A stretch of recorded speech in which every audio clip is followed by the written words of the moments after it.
안녕하세요. 올해 70세 전문의 박진만입니다. 수십 년간 진료실에서 수많은 환자분들을 만나면서 가장 중요하다고 생각한 것은 바로 건강을 지키는 생활 습관이었습니다. 특히나 매일 먹는 음식, 그 중에서도 흔하게 접하는 양파는 여러분의 건강에 큰 영향을 미칠 수 있습니다. 혹시 여러분도 양파를 매일 드시면서도 과연 나에게 잘 맞을까? 혹시 주의할 점은 없을까? 하고 궁금해하신 적은 없으신가요? 오늘 이 영상에서는 제가 직접 경험하고 연구한 양파의 놀라운 효능과 함께 특히 75세 이상 어르신들이 꼭 알아야 할 양파 섭취 주의사항을 자세히 알려드릴 겁니다. 이 영상 안 보면 정말 손해이니 꼭 끝까지 봐주세요. 아마 양파를 다시 보게 되실 겁니다. 저 역시 처음에는 양파가 그저 흔한 채소라고만 생각했습니다. 하지만 연구를 거듭할수록 양파 속에 숨겨진 강력한 효능의 놀라움을 금치 못했죠. 양파는 정말 우리 몸에 좋은 보물 같은 존재입니다. 그럼 지금부터 양파가 우리 몸에 어떤 긍정적인 영향을 주는지 그 효능에 대해 하나하나 자세히 살펴보겠습니다. 첫 번째로 양파는 혈압과 혈당 조절에 탁월한 효능을 보입니다. 고혈압으로 고생하시는 분들께는 노란 양파가, 당뇨 관리가 필요하신 분들께는 흰 양파가 특히 도움이 될 수 있다는 사실 알고 계셨나요? 양파는 혈관을 확장시키고 혈액순환을 원활하게 하여 혈압을 안정시키는 데 기여하며 인슐린 분비를 촉진하거나 인슐린 저항성을 개선하여 혈당 수치를 적절하게 유지하는 데 큰 도움을 줍니다. 이는 단순히 수치를 낮추는 것을 넘어 혈관 합병증 예방에도 매우 중요합니다. 제가 진료했던 환자분 중에는 고혈압과 초기 당뇨를 진단받으신 78세 최할아버지께서 계셨습니다. 약물 치료와 함께 식단 관리를 병행하시면서 양파 섭취를 권해드렸는데 꾸준히 양파를 익혀 드신 후 혈압과 혈당 수치가 안정적으로 조절되는 것을 확인할 수 있었습니다. 두 번째 효능은 바로 심혈관 건강 개선입니다. 양파는 나쁜 콜레스테롤 LDL 수치를 낮추고 좋은 콜레스테롤 HDL 수치를 높이는 데 도움을 주어 혈관을 튼튼하게 만들어줍니다. 특히 들기름과 함께 섭취하면 그 효과가 배가 되는데요. 들기름 속 오메가3 지방산과 양파의 알리신 성분이 만나 시너지 효과를 내기 때문입니다. 혈관 건강은 우리 몸의 모든 장기와 연결되어 있다는 점 다시 한번 강조하고 싶습니다. 깨끗하고 탄력 있는 혈관은 심장병, 뇌졸중 등 치명적인 질환을 예방하는 데 결정적인 역할을 합니다. 세 번째, 양파는 강력한 항산화 및 항염 작용을 합니다. 양파 속에 풍부한 퀘르세틴과 안토시아닌 같은 항산화 물질은 우리 몸의 활성산소를 제거하고 세포 손상을 막아줍니다.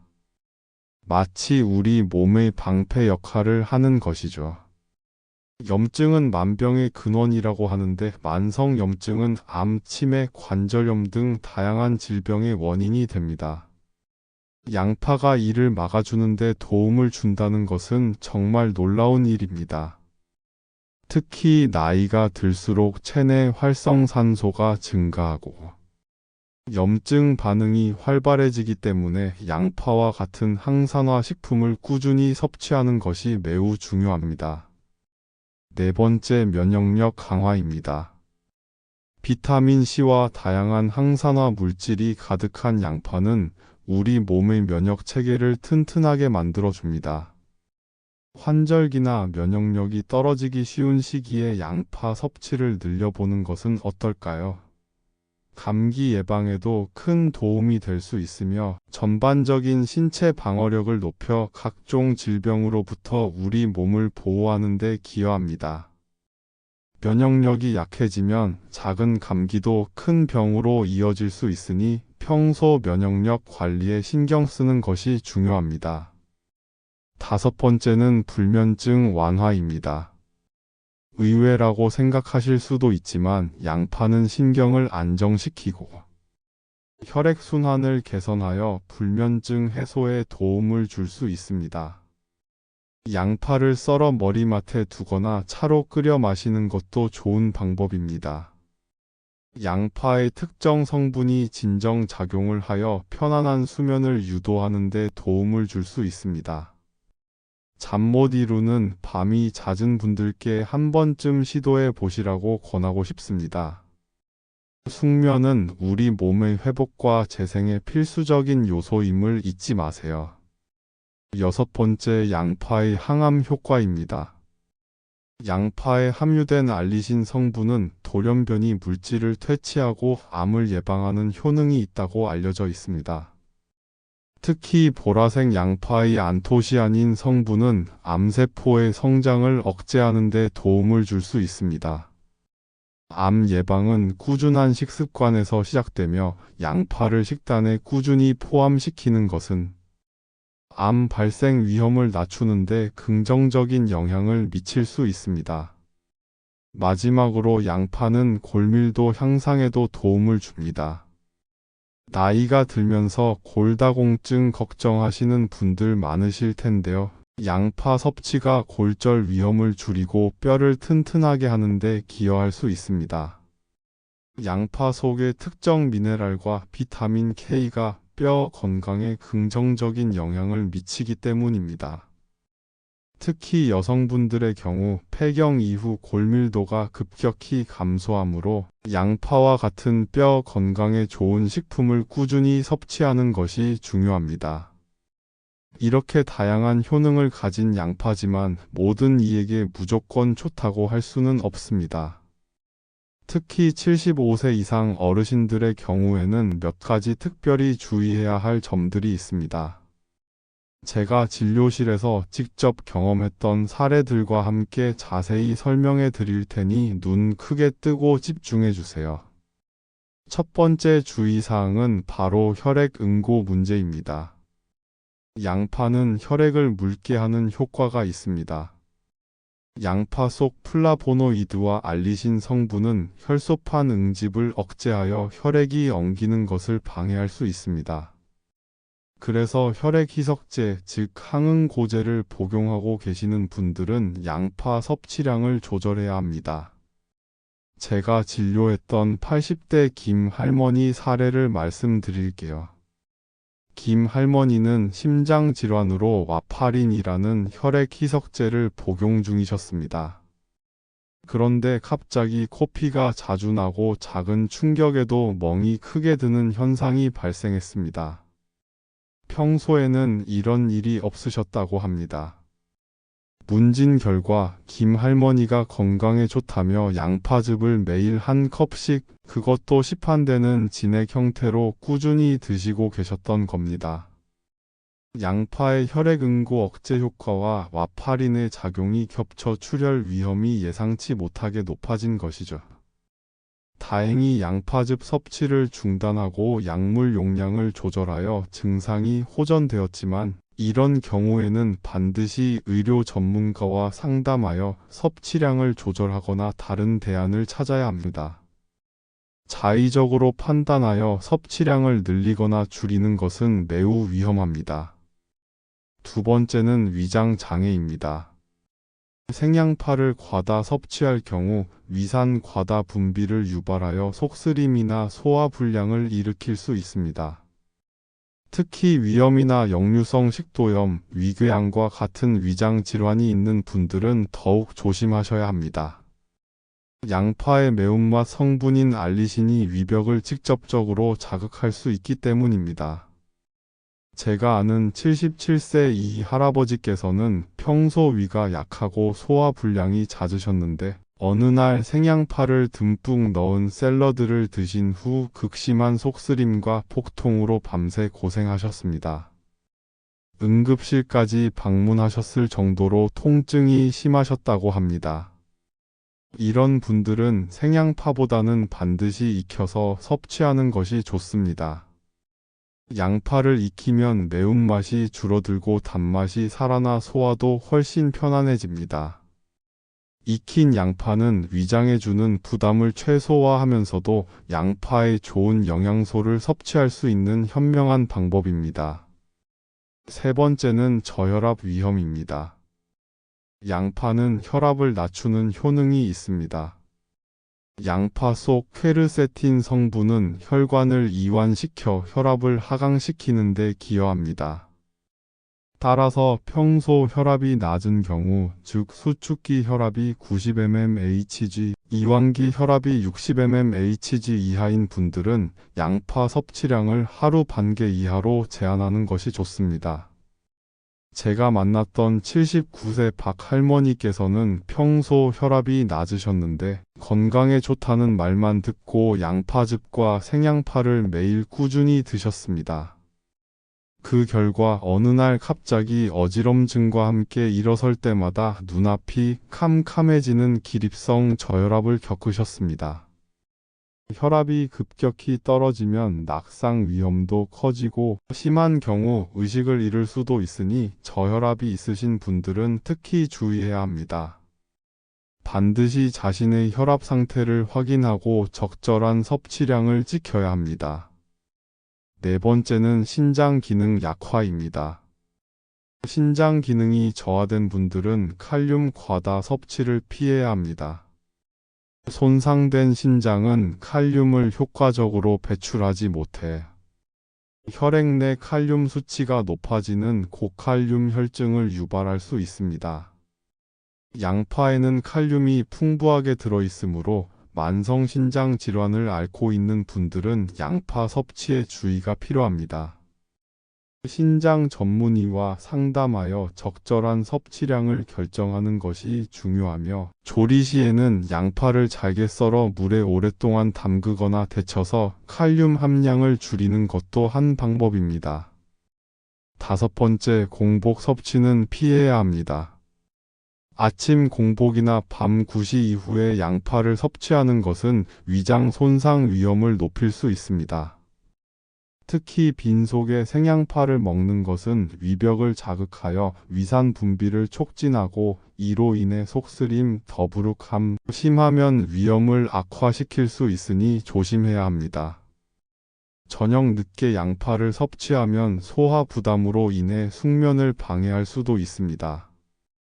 식사 중에 양파를 섭취하거나 익혀서 드시는 것이 훨씬 안전하며 소화가 가장 활발한 낮 시간에 드시는 것을 권장합니다. 여섯 번째는 특정 약물과의 상호작용입니다.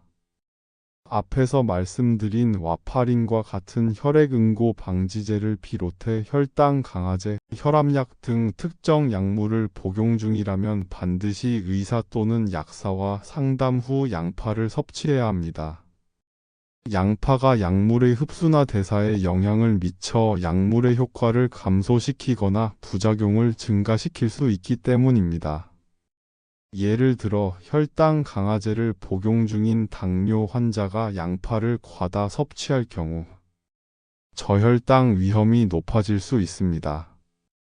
여러분이 드시는 모든 약과 음식의 궁합을 한 번쯤 확인해 보는 습관을 들이는 것이 좋습니다. 궁금한 점이 있다면 언제든지 전문가에게 문의하는 것이 현명합니다. 마지막으로 장이 민감한 분들입니다. 장이 민감한 사람은 양파 섭취 후 복부 팽만감, 경련, 가스 등이 찰 수 있습니다. 양파 속의 프룩탄이라는 탄수화물 성분은 소장에서 잘 흡수되지 않고 대장에서 발효되면서 가스를 많이 생성하기 때문입니다. 평소 과민성 대장 증후군이 있거나 장이 불편하신 분들은 소량씩 섭취하며 몸의 반응을 살펴보는 것이 중요합니다. 생양파보다는 익힌 양파를 드시고 한 번에 많은 양을 섭취하기보다는 소량을 여러 번 나누어 드시는 것이 좋습니다. 또한 양파를 요리할 때 마늘이나 다른 향신료와 함께 사용하면 소화에 도움이 될 수 있습니다. 이렇게 양파는 수많은 효능을 가지고 있지만 우리 몸 상태에 따라 주의해야 할 점도 분명히 있습니다. 그럼 어떻게 양파를 섭취해야 이런 부작용은 줄이고 효능은 최대한으로 누릴 수 있을까요? 제가 추천하는 양파 섭취 방법을 알려드리겠습니다. 첫 번째, 익혀 먹는 습관을 들이세요. 생양파는 위장에 자극을 줄 수 있으므로 익혀 먹는 것이 훨씬 좋습니다. 양파를 익히면 매운맛을 내는 알리신 성분이 줄어들어 위장 자극이 덜하고 단맛이 증가하여 소화도 용이해집니다. 특히 위가 약하거나 소화 기능이 떨어지는 어르신들에게는 익힌 양파를 적극 권장합니다. 전자레인지에 살짝 돌리거나 찜기에 쪄서 드시는 것도 좋은 방법이며 볶음이나 국 등 다양한 요리에 활용해 보세요. 두 번째, 기름에 볶아 먹는 것을 추천합니다. 양파를 올리브유나 카놀라유 같은 좋은 기름에 볶아 먹으면 양파 속 지용성 영양소, 특히 퀘르세틴과 같은 항산화 물질의 흡수율을 높일 수 있습니다. 퀘르세틴은 지용성이라 기름과 함께 섭취할 때 체내 흡수율이 높아집니다. 살짝 볶아서 반찬으로 드시거나 다른 요리에 활용해 보세요. 볶은 양파는 음식의 풍미도 더해주고 영양 흡수율도 높여주니 일석이조의 효과를 누릴 수 있습니다. 세 번째, 양파 껍질을 활용하는 것입니다. 많은 분들이 양파 껍질을 그냥 버리시는데 사실 양파 껍질에는 알맹이보다 훨씬 많은 퀘르세틴이 풍부하게 함유되어 있습니다. 특히 겉껍질에 그 함량이 높습니다. 깨끗이 씻은 양파 껍질을 육수를 낼 때 함께 넣거나 말려서 차로 끓여 마시는 것도 좋은 방법입니다. 껍질차는 은은한 향과 함께 건강에 좋은 성분을 섭취할 수 있는 훌륭한 방법이 됩니다. 영양소를 알뜰하게 섭취할 수 있을 뿐만 아니라 음식물 쓰레기도 줄일 수 있습니다. 네 번째, 섭취 시간을 조절하세요. 양파는 점심 식사 전이나 저녁 식사 전에 섭취하는 것이 좋습니다. 소화 부담을 줄이고 영양소 흡수를 최적화하는 시간입니다. 밤늦게 특히 잠자리에 들기 3시간 전에는 양파 섭취를 피하는 것이 좋습니다. 위장에 부담을 주거나 소화 과정에서 발생하는 가스가 숙면을 방해할 수 있기 때문입니다. 저녁 식사를 일찍 하시고 양파를 섭취하실 때도 익혀서 소량만 드시는 것을 권장합니다. 다섯 번째, 적정 섭취량을 지키는 것입니다. 양파는 아무리 좋아도 과유불급입니다. 하루 14쪽 정도가 적당하며 개인의 건강 상태와 소화 능력에 따라 섭취량을 조절하는 것이 중요합니다. 건강에 좋다고 해서 무턱대고 많은 양을 한 번에 먹는 것은 오히려 위장 장애나 다른 부작용을 유발하여 독이 될 수 있습니다. 처음에는 소량부터 시작하여 몸의 반응을 살피고 점차 양을 늘려가는 것이 현명한 방법입니다. KBS 생로병사의 비밀에서도 하루 권장량을 언급할 정도로 중요하게 다뤄지는 부분입니다. 이제 양파와 함께 먹으면 좋은 음식과 피해야 할 음식 궁합에 대해서도 알려드릴게요. 양파의 효능을 더욱 높여주는 음식은 바로 들기름입니다. 들기름 속 오메가3 지방산과 양파의 알리신 성분이 만나면 콜레스테롤 수치를 낮추고 혈관 건강을 개선하는 데 큰 시너지 효과를 낼 수 있습니다. 이 두 가지를 함께 섭취하는 것은 심혈관 질환 예방에 매우 효과적인 조합이라고 할 수 있습니다. 예를 들어 양파를 들기름에 살짝 볶아 나물처럼 드시거나 샐러드에 양파와 들기름 드레싱을 활용하는 것도 좋습니다. 또한 육류와 함께 섭취하는 것도 좋습니다. 양파는 돼지고기나 소고기와 함께 먹으면 에너지를 내는데 효과적입니다. 육류의 풍부한 비타민 B1과 양파의 알리신이 만나 알리티아민으로 바뀌어 에너지 생성에 중요한 역할을 합니다. 특히 피로 회복과 기력 보충에 큰 도움이 되며 육류의 소화를 돕는 역할도 합니다. 불고기나 스테이크에 양파를 듬뿍 넣어 함께 조리해 보세요. 반면 양파와 함께 먹으면 좋지 않은 음식 궁합도 있습니다.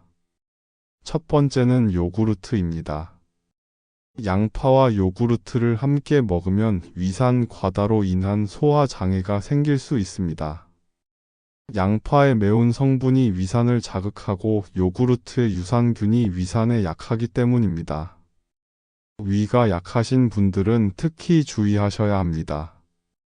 되도록이면 시간 간격을 두고 섭취하는 것이 좋습니다.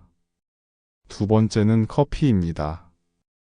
양파즙과 커피를 함께 마시면 양파의 효능이 감소할 수 있습니다. 커피 속 카페인이 양파의 주요 유효 성분인 알리신의 활성을 억제할 수 있기 때문입니다. 또한 이뇨 작용을 촉진하여 체내 수분 손실을 유발, 양파의 수분 공급 효과를 상쇄시킬 수도 있습니다. 양파즙을 드신다면 최소 한두 시간 간격을 두고 커피를 마시는 것이 현명합니다. 마지막으로 양파 보관 방법도 알아두시면 좋습니다. 자른 양파는 세균 번식의 위험이 있으므로 반드시 밀폐 용기에 넣어 냉장 보관해야 합니다. 공기와의 접촉을 최소화하고 저온에 보관하여 신선도를 유지하는 것이 중요합니다. 통째로 보관할 경우에는 서늘하고 통풍이 잘 되는 곳에 보관하는 것이 좋습니다. 직사광선을 피하고 습기가 없는 곳에 두면 더욱 오래 신선함을 유지할 수 있습니다. 양파망에 넣어 걸어두는 것도 좋은 방법입니다. 지금까지 75세 이상 어르신들을 위한 양파 섭취 주의 사항에 대해 자세히 말씀드렸습니다. 오늘 제가 알려드린 정보가 여러분의 건강한 식습관에 작은 도움이 되기를 진심으로 바랍니다. 양파의 놀라운 효능을 제대로 누리면서도 부작용 없이 건강하게 섭취하는 것이 중요합니다. 아무리 좋은 음식도 자신의 몸에 맞지 않으면 독이 될 수 있다는 점을 항상 기억해 주세요. 혹시 이 영상이 도움이 되셨다면 구독과 좋아요도 부탁드립니다. 더 많은 어르신들께 이런 유용한 정보를 전해드릴 수 있도록 힘을 보태주세요. 여러분의 작은 관심 하나하나가 저에게는 큰 힘이 되고 더 나은 콘텐츠를 만드는 원동력이 됩니다. 다음 영상에서는 갱년기 여성 건강에 좋은 음식에 대해 말씀드릴 예정이니 다음 영상도 기대해 주세요. 혹시 양파 섭취에 대해 궁금한 점이나 여러분의 경험이 있다면 댓글로 남겨주세요. 모든 댓글을 다 읽어보고 답글을 달아드리겠습니다. 여러분의 소중한 의견은 저에게 큰 힘이 됩니다. 감사합니다.